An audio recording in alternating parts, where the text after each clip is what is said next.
할렐루야. 우리 이 본 강의를 들으신 여러분들 모두를 환영하고 축복하고 사랑합니다. 자, 오늘 강의는 구약개론 제3과로서 구약성서의 강론입니다. 그래서 우리가 지금까지 역사서 모세오경서부터 시작해서 쭉 왔는데, 오늘은 열왕기 상하, 그 다음에 역대기 상하, 모든 4권의 성경 말씀을 강론으로 해서 공부를 하게 되는데, 원래 열왕기 상하는 또 열왕기 역대 상하, 이거는 한 권으로 되어 있던 그 내용이기 때문에 그런 것을 미리 좀 알아주셔도 되고.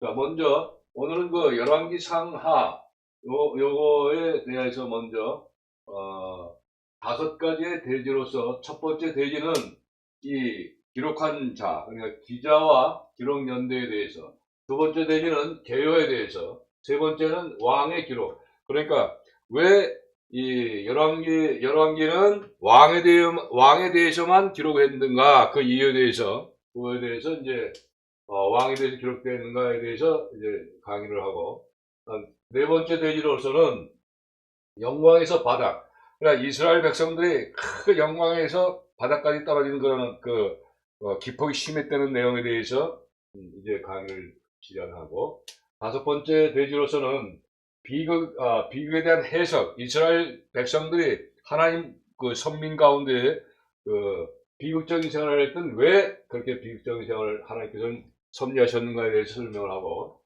그 다음에 역대기 상하는 요거는 2가지 대지로서 간단하게 오늘 강의를 해요. 먼저 첫 번째는 개요, 두 번째는 역대기의 신학. 역대기 상하에 대한 신학적인 요소에 대해서 3가지 소재로 이제 강의를 해요. 먼저는 첫 번째 소재는 성전 강조, 두 번째 소재는 율법과 선지서, 또 세 번째 소재는 메시아 소망 강조에 대해서 일단 강의를 하고, 그 다음에 오늘은 특별히 열왕기하고 역대기와 한꺼번에 4권의 책을 하나로서 구성을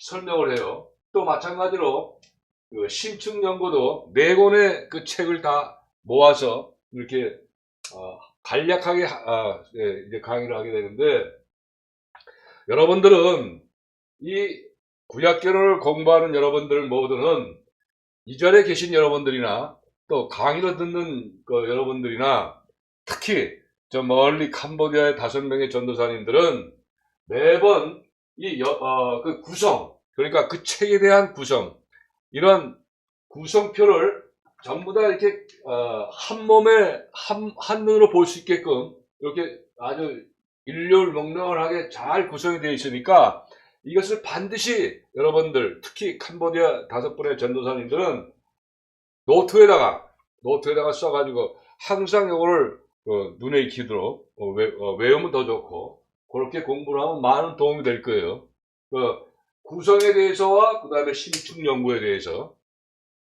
그러면 오늘 먼저 열왕기 상하 첫 번째 대진 기자와 기록 연대에서 순차적으로 설명을 하도록 합니다.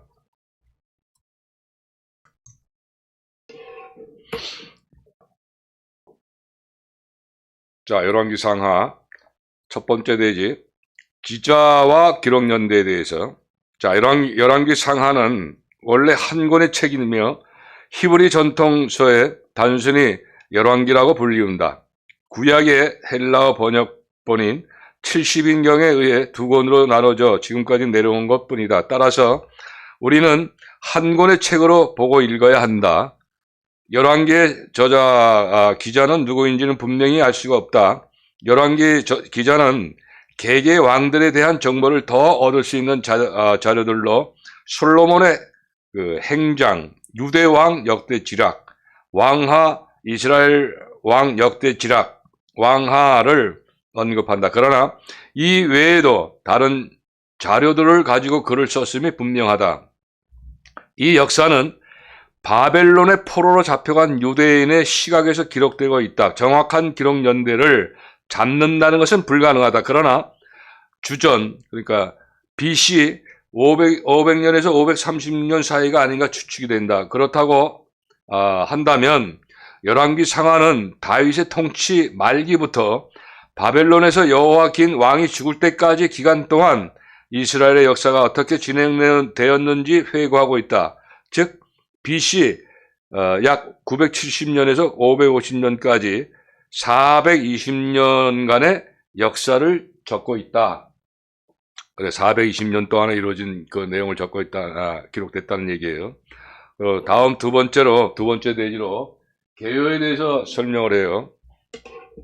자, 개요는 솔로몬의 시대에 대해서 또 여로보암으로부터 시므리까지 이스라엘과 유다 왕국에 대해서 세 번째 오므리부터 스가랴까지 이스라엘과 유다 왕국에 대해서 자 여기서 스가랴는 선지자 스가랴가 아니고 왕 스가랴를 얘기해요.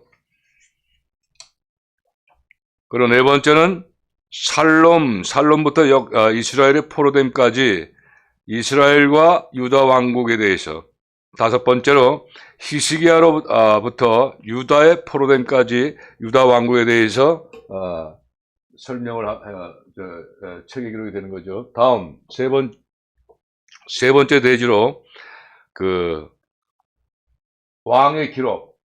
그러니까 열왕기 상하는 왜 왕에 대해서만 기록한 이인과 그러니까 왜 하필 왕의 이야기뿐인가 하는 그 내용에 대해서 설명하도록 합니다.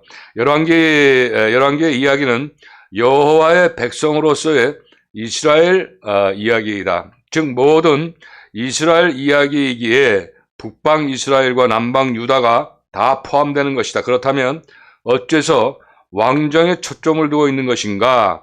그것은 하나님께서 다윗을 백성의 목자로서 택한 이후로부터 이스라엘의 하늘왕 여호와께서는 주로 지상의 종인 왕을 통해 그의 백성을 통치하시는 방식을 택한 때문이다. 따라서 이스라엘 백성은 국가적 복지나 안전을 위해 왕에게 기대할 수밖에 없었다. 따라서 왕의 이야기가 중요한 것이었다.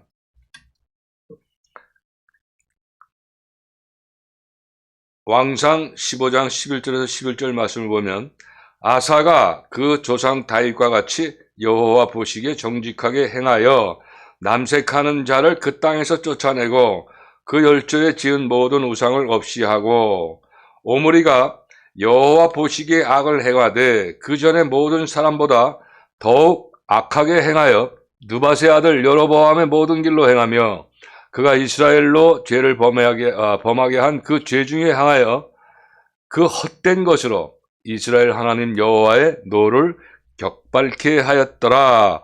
왕상 16장 25절에서 26절 말씀이죠. 자, 이 말씀에서 왕들은 백성들의 대표로서 언급되고 있는 것이 아니라 여호와의 왕국의 통치 제도에서 그들의 중개적 위치와 그들의 이스라엘에 대한 영향력 때문에 특별히 언급되고 있는 것이다. 사실상 열왕기 기자의 관심은 지상의 왕들에 있지 않다. 열왕기 기자의 진정한 관심은 하늘의 대야왕인 여호와께서 이스라엘을 어떻게 다루시는지에 대해 이야기하려는 데 있다. 만일 지상의 왕들의 정치, 사회, 경제적 통치에 관심이 있었더라면 현재 열왕기의 모습과는 다른 이야기를 기술했을 것이다. 기록했을 것이다라는 거예요. 그러니까 오므리 왕은 북방 이스라엘에서는 정치 군사적으로 매우 중요한 인물이었다. 강력한 왕조를 세웠으며 아수르죠. 아시리아의 발흥을 얘기하고 사마리아를 새 수도로 삼고 요새화한 인물이었다. 오므리에 대한 인상이 매우 강하였기에 아시리아에서는 오므리 왕조가 멸망한 후에도 북방 이스라엘을 가리켜 오므리의 집이라고 부를 정도였다. 그럼에도 불구하고 열왕기 기자는 오므리를 단 6절 왕상 16장 23절에서 28절까지 6절로 오므리가 여호와 보시기에 악을 행하되 그 전에 모든 사람보다 더욱 악하게 행하였다라고 결론 짓고 있다. 이것은 북방 이스라엘 최고의 정치, 경제적 풍요를 일으켜낸 여호보람 2세를 간략하게 취급한 데서도 볼 수 있다. 열왕기에 따르면 이스라엘과 유다에는 모두 20명의 왕들이 있었다. 유다 왕국이 이스라엘보다 135년 더 오래 지속되었다는 사실은 북방 왕국이 정치적으로 매우 불안했음을 의미한다. 실제로 7명의 이스라엘 왕들이 살해를 당하였으며 살해자가 뒤를 이어 왕위에 올랐다. 그들은 나답, 엘라, 요람, 스가랴, 살룸, 부가히야, 베가 등이었다. 겨우 7일 동안 왕위에 있었던 시므리는 가망이 없자 궁에 불을 지르고 자살하였다. 유다에서 다윗 왕조가 끊이지 않았으나 이스라엘에서 가장 긴 왕조는 오므리 왕조, 네 번, 후대로 4번의 왕이 되는 것이죠. 이어서. 그 다음에 예후 왕조, 5왕. 그 다음에 예후의 후손이 비교적으로 오랫동안 왕위에 오른 것은 아합의 전 식구를 살해함으로써 바알 숭배를 제거했기 때문이었다. 자, 이스라엘에서는 전체 20명의 왕 중 그 어떤 왕도 열왕기 기자에 의해 선하다는 판단을 듣지 못했다. 예후가 그래도 가장 근접한 왕이었다. 그는 여호와의 명으로 엘리사에 의해 기름 부음을 받았으며 아합 식구를 멸절하라는 명령도 받았다. 그러나 여로보암의 죄를 떠나지 아니하였다. 결국 열왕기 기자의 진정한 관심은 하늘의 대왕인 여호와께서 이스라엘을 어떻게 다루시는지에 대하여 이야기하려는 데 있다. 열왕기는 이스라엘에게 하나님의 길들을 가르치고 또 가르치고 이스라엘이 도대체 어떤 종류의 백성인가를 보여주는 데 의도가 있었으므로 선지자적 역사라고 볼 수 있다. 자, 왜 왕의 기록을 했는가? 자, 여기 보게 되면 우리 심층정보에 보게 되면 이것도 조금 이따 다시 이제 자세하게 설명을 드리겠지만 남유다 왕국과 이스라엘 왕국, 북왕국 보면 기간은 좀 틀리는데 20명의 그 왕들이 되어 있어요. 남유다도 20명의 왕, 북이스라엘에도 20명의 왕. 남유다는 이 다윗의 계통, 그리스도의 계통을 쭉 이어받은 그런 왕들이고, 이스라엘은 이 발라를 일으켜서 그런 다윗의 그런 왕 계승이 아니고 그런 게 있는데, 보면 유다 남왕국에는 20명의 왕들 중에서 이 9명의 왕들은 선한 왕, 하나님께서 선한 왕으로 사용하셨고 11명의 왕은 악한 왕으로 사용하셨어요. 그런데 북이스라엘에서는 선한 왕을 하나님 사용 안 하셨어요. 한 명도 선한 왕이 없어. 전부 악한 왕으로 사용하셨는데, 그 중에 여기 지금 저 책에서도 읽었지만 이 예후 왕이 조금 그나마 좀 완전히 악한 왕에서 좀 벗어난 그런 왕이었다는 것이죠. 그래서 이제 조금 더 다시 자세하게 설명을 드려요. 자, 다음 네 번째 대지인 영광에서 바닥, 영광에서 나락으로 떨어진 이야기가 바로 열왕기 상하의 말씀이라는 것인데, 자, 열왕기는 다윗에서 솔로몬으로 왕위가 승계되는 이야기와 여호와께서 다윗의 왕조를 이스라엘의 왕가로 확고히 세우시겠다는 다윗과 맺은 언약을 얼마나 충실히 지키셨는가를 잘 보여주는 이야기로 시작되고 있다. 다윗의 성공적인 전쟁 결과 이스라엘은 고대 근동 아시아에서 그 위치가 확고해졌으며 주변 대적들을 정복함으로써 안식을 누리게 되었다. 더욱이 솔로몬은 특별한 재능으로 왕국을 확고하게 다지는 데 공헌하였으며 이스라엘 왕국이 영광의 절정에 달하는 데 기여하였다. 이제 여호와의 왕국은 열방들의 시기의 대상이 되었으며 세계 열국에서 내노라 하는 세력과 어깨를 견주하게 되었다. 심지어는 애굽마저도 한때는 억누르려고 했던 이스라엘과 평화관계를 맺으려고 바로의 딸을 솔로몬과 결혼시킬 정도가 된 것이었다. 다윗에게 복종했던 가나안인들은 이제 솔로몬의 대역사의 노동력으로 동원되었으며 장대한 왕의 건축물들이 예루살렘 언덕에 우뚝 솟게 되었다. 그러나 무엇보다도 대단한 것은 여호와의 기름 부음을 받은 자와 그의 백성들이 인근 국가에 열이 있는 도움으로 여호와의 성전을 세운 것이었다. 하늘의 왕의 천상 성전이 이제 지상 예루살렘에 그에 상응하는 지상 성전을 갖게 된 것이었다. 여호와의 지상의 보좌 법궤가 왕궁을 갖게 된 것인데 이로써 모든 열방을 가진 기도처가 생긴 것이다. 이렇게 막강하던 제국이 불과 1세기도 지나지 못해 남북으로 나누어 약소국으로 전락하더니 마침내 주전 722년에 사마리아가 멸망하고 북방 이스라엘이 포로로 잡혀가고 말았다. 남방 유다 왕국은 이보다 형편이 좀 나은 것처럼 보였으나 마찬가지로 주전 586년 느부갓셋날의 말 발구발에 예루살렘이 파괴되고 여호와의 성전이 무너지는 모습으로 끝이 난다. 다음 5번째 마지막 대지로서 그 비극의 해석에 대해서 설명합니다. 국가가 멸망함으로 말미암아 제기된 신학적 문제는 정말 심각한 것이었다. 바벨론의 신마로득이 여호와보다 강한가 한때 여호와의 장자라고 칭한 바 있는 백성에게 패배와 포로됨은 도대체 무엇을 의미하는 것인가? 죄의 형벌에 있어서 개인과 국가와의 관계는 무엇인가? 다윗 왕조와 예루살렘에 대한 하나님의 약속은 어떻게 된 것인가? 이제 이스라엘에게는 희망이 전혀 없는 것인가? 열왕기는 믿음의 위기의 정체성의 상실의 위기를 겪고 있던 유대인 포로들에게 쓰여진 책이다.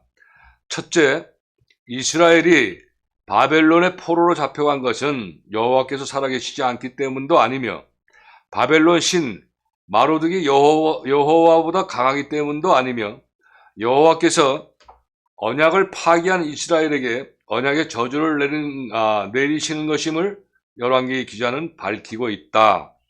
모세는 신명기 28장에서 언약을 파기했을 때 포로가 될 것을 예고하고 있다. 따라서 포로됨은 이스라엘에게 전혀 예기치 못한 것이 아니었다.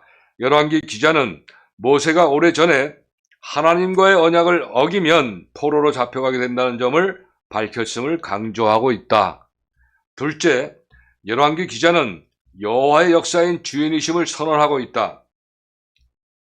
포로 이전 시대에 이스라엘의 신앙은 크게 두 가지 하나님의 약속에 기초해 있었다. 하나는 거주지로서 예루살렘의 선택이며 나머지 하나는 영원한 왕조로서의 다윗 왕조의 약속이다. 실제로 다윗 왕조는 4세기 이상 지속되었으며 히스기야 때 아수르 군대를 물리쳐 주심으로 시온을 하나님께서 선택하신 사실을 확증하였다. 따라서 예루살렘과 다윗 왕조가 멸망하는 열왕기를 속독하면 열왕기는 희망적인 이야기가 아니라 바닥으로 내려가는 절망의 이야기처럼 보인다. 그러나 유심히 읽으면 열왕기는 포로됨은 하나님의 편의 실패의 결과가 아니라 오히려 범죄한 나라를 심판하시는 하나님의 거룩한 구속사의 사역임을 강조하므로 역사의 주인은 여호와이심을 강조한다. 셋째, 열왕기 기자는 회개할 것을 촉구하고 있다. 하나님의 백성은 과거의 죄를 기억해야 할 필요가 있었으나 동시에 미래에 대한 희망도 필요하였다. 열왕기 기록 시대는 에스겔 시대와 동일하다. 우리의 허물과 죄가 이미 우리에게 있어 우리로 그 중에서 쇠폐하게 하니 어찌 능히 살리요. 에스겔서 33장 10절 말씀이죠. 이에 대한 하나님의 응답은 에스겔에게 다음과 같이 주어졌다.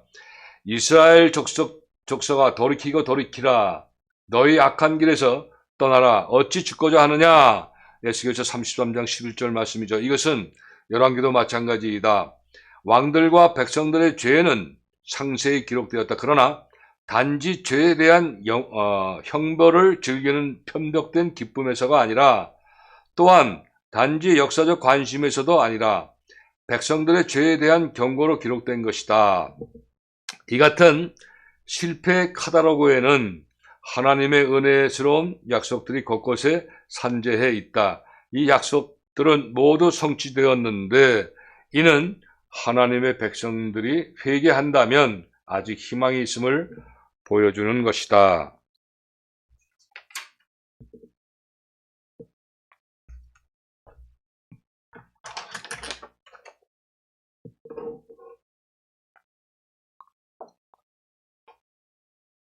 자, 이렇게 해서 이제 역대기 열왕기 상하는 어떤 아까도 말씀드렸지만 이 구성과 신축 연구는 합쳐서 하는 거기 때문에 나중에 마지막 부분에 가서 설명하도록 하고, 역대기 상하 두 번째 대제로서 개요와 역대기의 신학에 대해서 설명하도록 해요.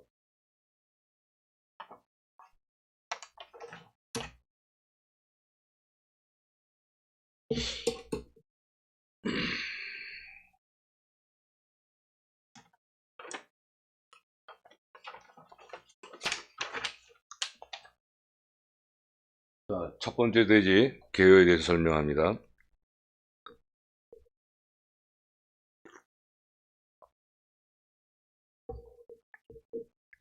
역대기 상하도 열왕기와 마찬가지로 큰 책으로서 이스라엘과 유대 왕국의 역사를 기록한 책이다.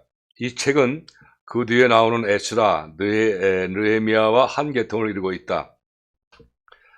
제사장적인 관점에서 역사를 관찰한 기자는 남왕국을 정통파로 여기고 북왕국은 잘못된 성전과 예배를 가진 이단으로서 하나님께로부터 벌받은 나라로 보았다.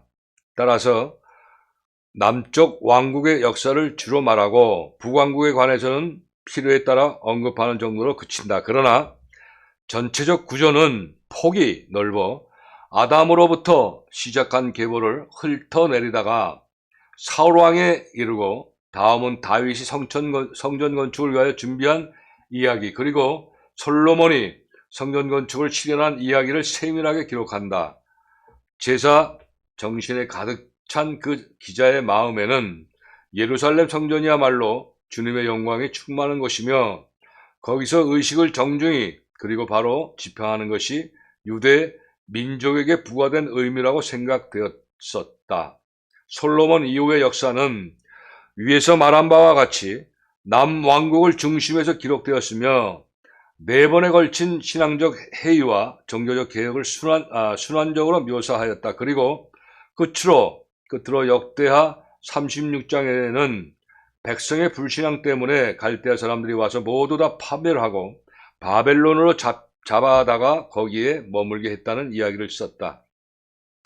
이렇게 바벨론의 포로로 잡혀가서 70년간 고생을 한 후에 고국으로 돌아온다. 역대기는 거기서 끝나고 그 다음 사건에 에스라, 느헤미야에서 취급된다.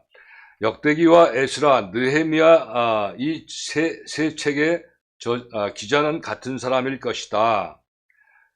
제사장 나라가 되어야 할 이스라엘 백성이 하나님께 불충하고 음란한 백성이 되었으므로 하나님은 심판을 내리시고 비록 당신의 택한 백성이지만 가차없이 벌하셨다는 역사적 교훈이 들어있다. 대개 BC 350 내지 BC 300년경에 이 책이 기록되었다고 보는 것이 학자들의 지배적인 견해이다. 열왕기는 다윗 왕의 죽음에서부터 시작된다고 할 수 있다. 열왕기상은 솔로몬 그리고 남북의 분열을 다루고 있으며 열왕기하는 엘리사와 남북의 불화와 남북저 멸망을 그리고 있다. 열왕기상은 이스라엘의 전능한 통치자 하나님을, 열왕기의 하는 하나님의 말씀의 성취를 볼 수 있다. 솔로몬의 생활은 전무후무하게 번영과 호화로운 생활을 했다. 그러나 인간은 너무 부여하면 오히려 물질과 허영의 노예가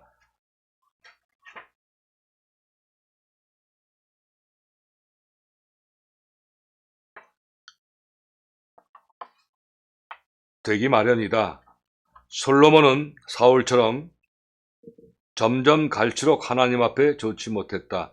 솔로몬의 후계자 르호보암의 과중한 세금 부과와 어리석은 정치에 유다와 베냐민 지파를 제외한 12지파는 반기를 들어 여로보암을 그들의 왕으로 추대하여 결국 왕국은 북방 이스라엘과 남방 유다로 나누어지게 되었다. 단합하지 못한 형제는 결국 서로 각각 위치에 자신의 처세도 못하고 공궁에 빠져들기 마련이다.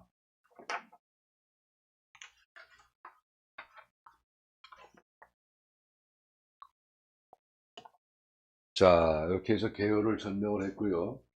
다음 역대기의 신학에 대해서 세 가지 소지로 설명을 해요. 첫 번째 소재는 성전 강조에 대해서, 두 번째 소재는 율법과 선지자에 대해서, 메시아의 소망의 강조에 대해서 세 번째 소지로서 역대기에서 나오는 그 신학에 대한 그 내용을 설명하도록 합니다. 물론 성경은 다 신학이죠.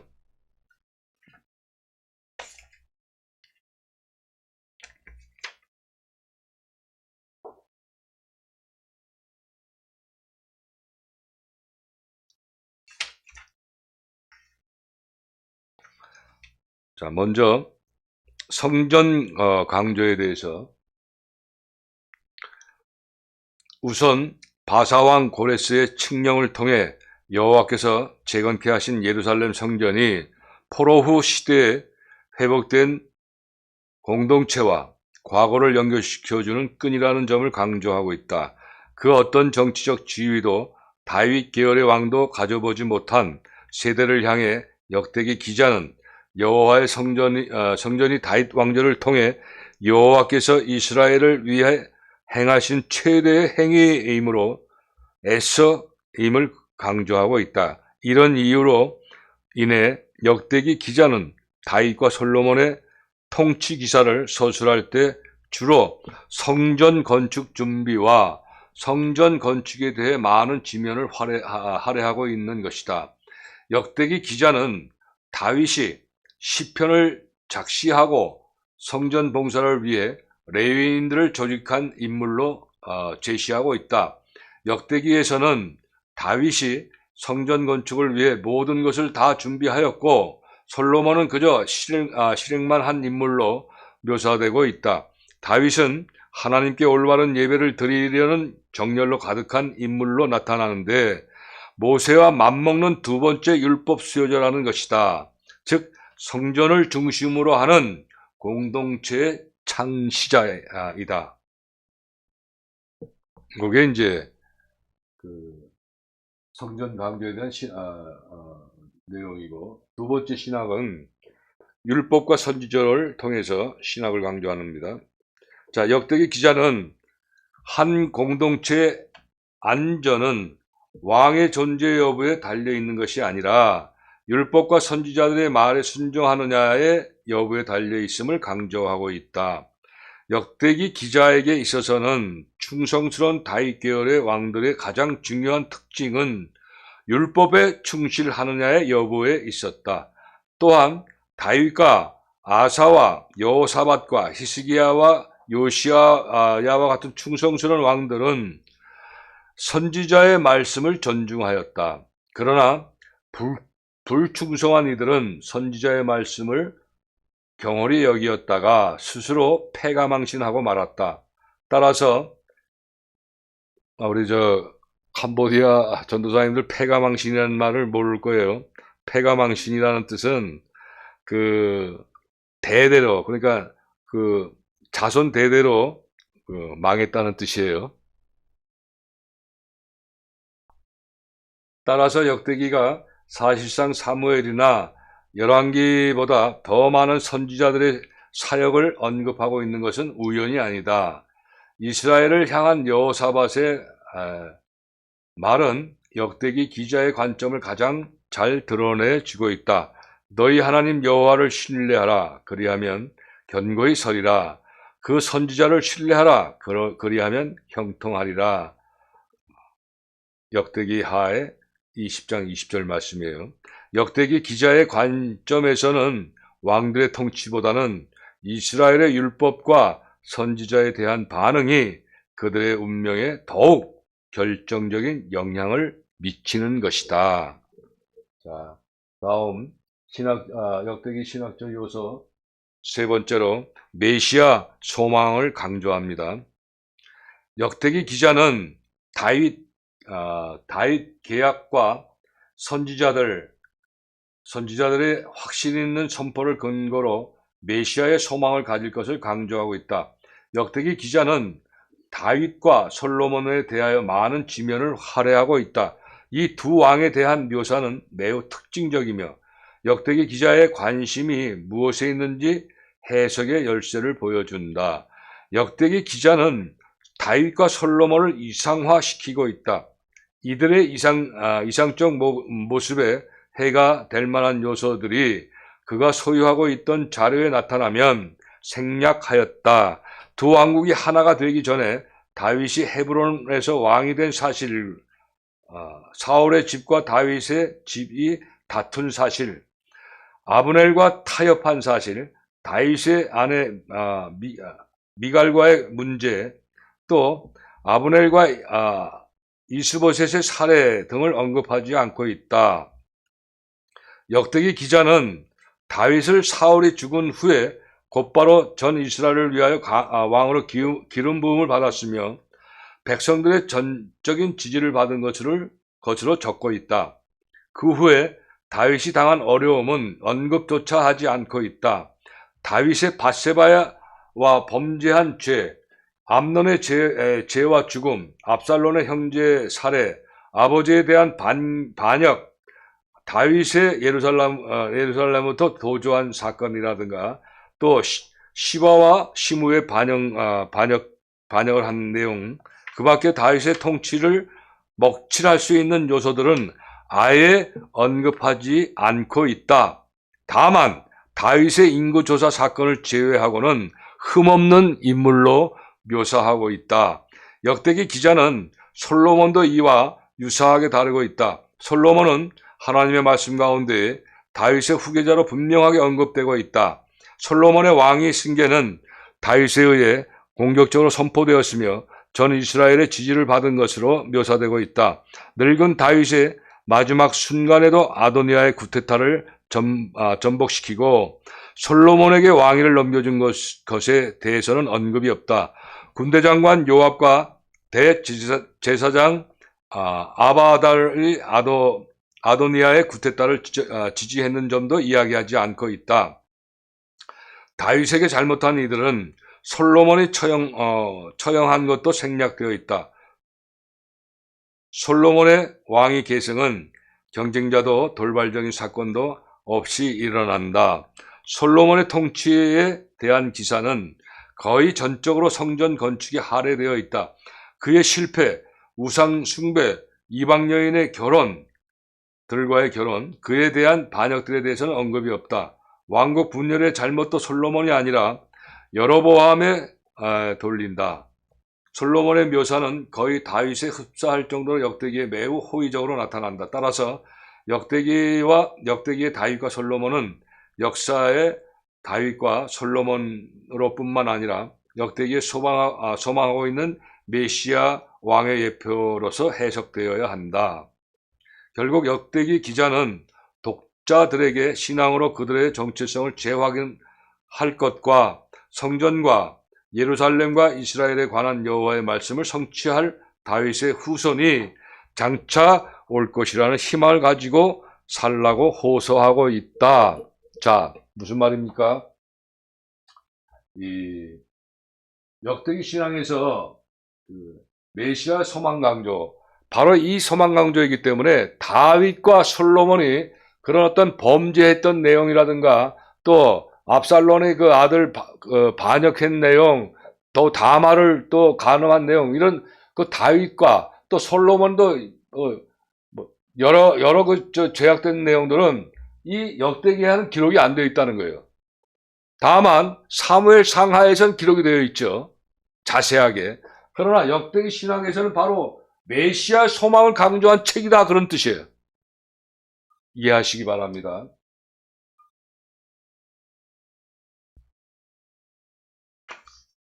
자, 이제 마지막으로 네 권의 책에 대한 그 역대기 구성과 그 다음에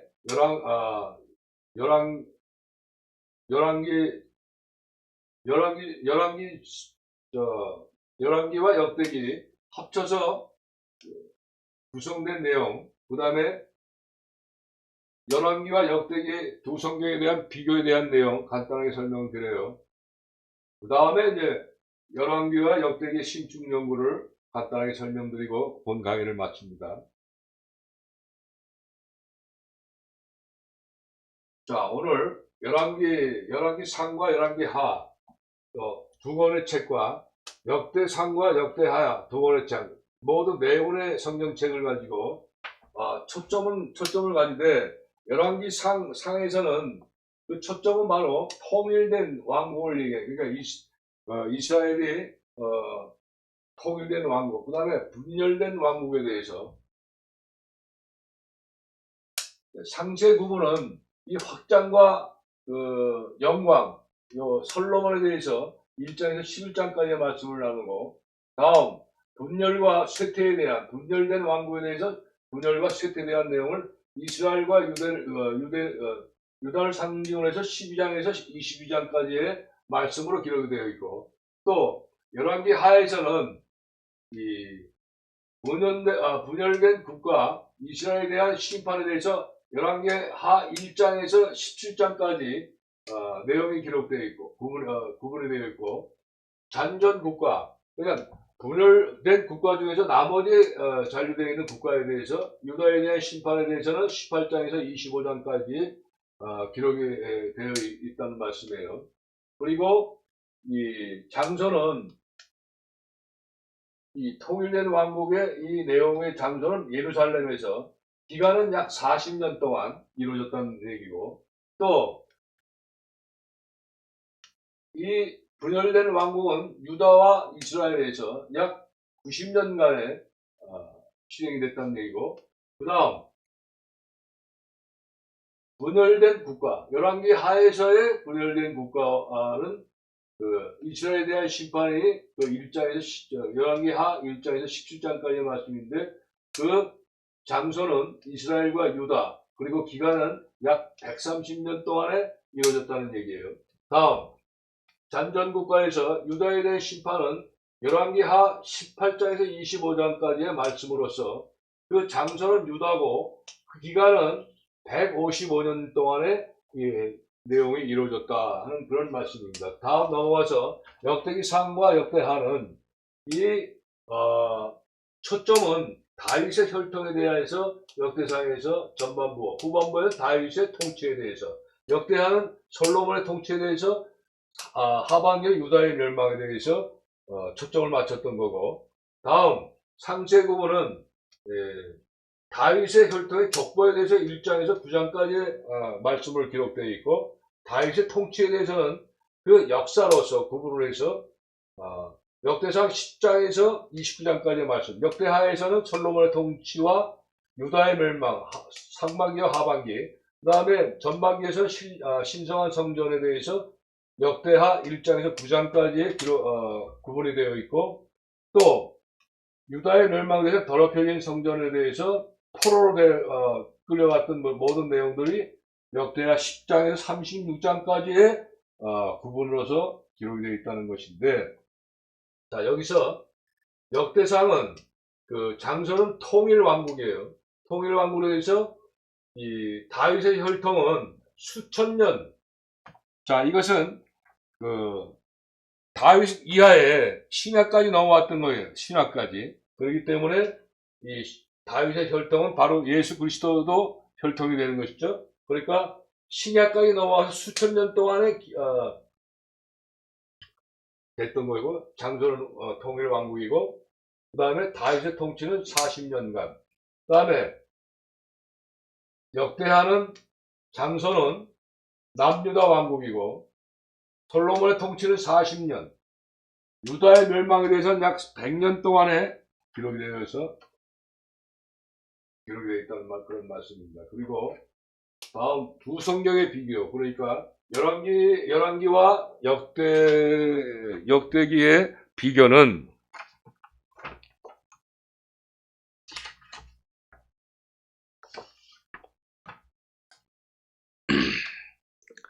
자, 열왕기서는 선지자의 관점에 대해서, 예를 들자면 심판에 대해서 관점을 둔 거고, 역대기서는 제사장직에 대해서 관점을 준 건데, 소망에 대해서 관점을 둔 것입니다.